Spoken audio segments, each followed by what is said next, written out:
Hey, it's Caden, and today we're going to be talking about binding. There are two ways to bind, the safe way and the not so safe way. So I'm just going to quickly talk about the unsafe way.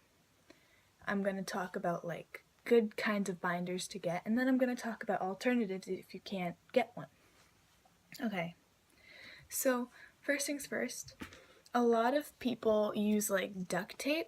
This is like pattern duct tape, but like they do the thing where they flatten themselves out with duct tape, and this is really unsafe because duct tape isn't meant for your skin.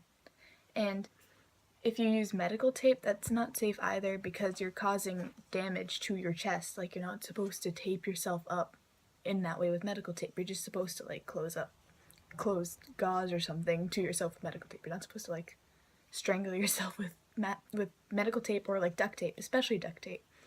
So that's really unsafe. And then another thing that people do, they use ace bandages, and a lot of people know that they're unsafe. A lot of people don't really care that they're unsafe, but you see, if you don't bind correctly, you can affect your future chances of being able to get top surgery. And like for me, that's like, I want to be able to, so yeah, don't use ace bandages. Leave them for your hurt knees and ankles. Another thing, if you bind incorrectly and you don't bind safely, you'll end up doing harm to your rib cage, doing harm to the tissue and the skin and muscle under here. If you harm your rib cage, you can do something to your back, you can do something to your lungs and your heart, and you don't want to do that, trust me. You do not want to affect any of that. So, moving on, some safe binders are binders that are similar to sports bras, but on the front they have like a non-stretch, it's typically like tarp in the front. That way you can keep your figure, it flattens you out, and it's good. Never get a binder that's way too small for you, because again, it'll just do more harm than good. And never wear more than one binder at a time.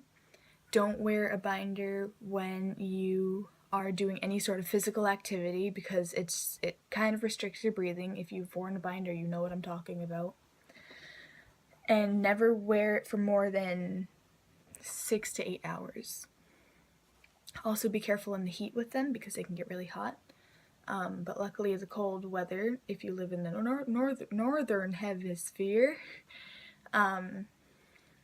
it's getting cold, so you don't have to worry about that. And never sleep in a binder because that's typically a lot more than 8 hours, and yeah, that's really bad for you.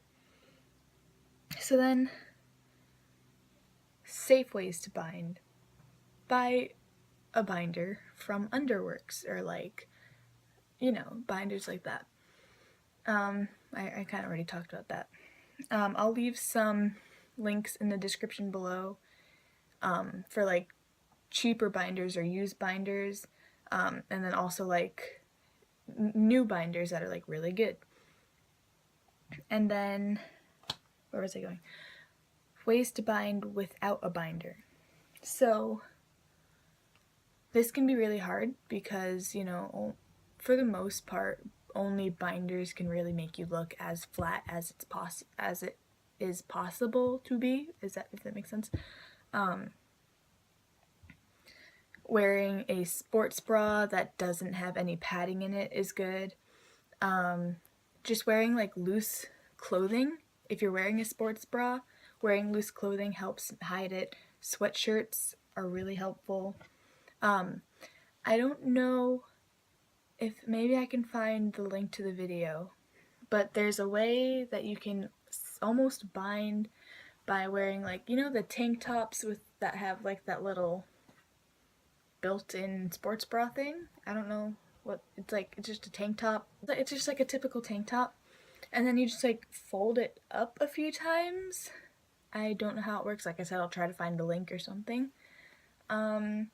I wouldn't recommend DIY binders only because you don't know if they're safe or if they're going to do any harm to your body.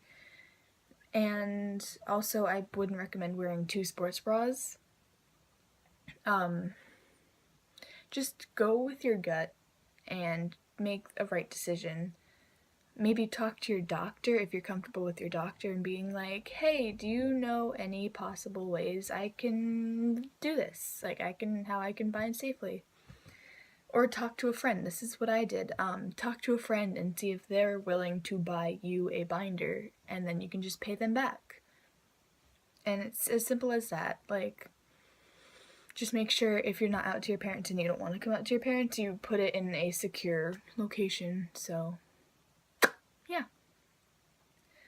yeah, good luck with binding, and please be safe. Safety is your number 1 priority because, this is your body. But yeah, I'll see you next week, and I'm sorry for not posting last week. Last week was a big mess again. But yeah, I'll see you next week. Bye!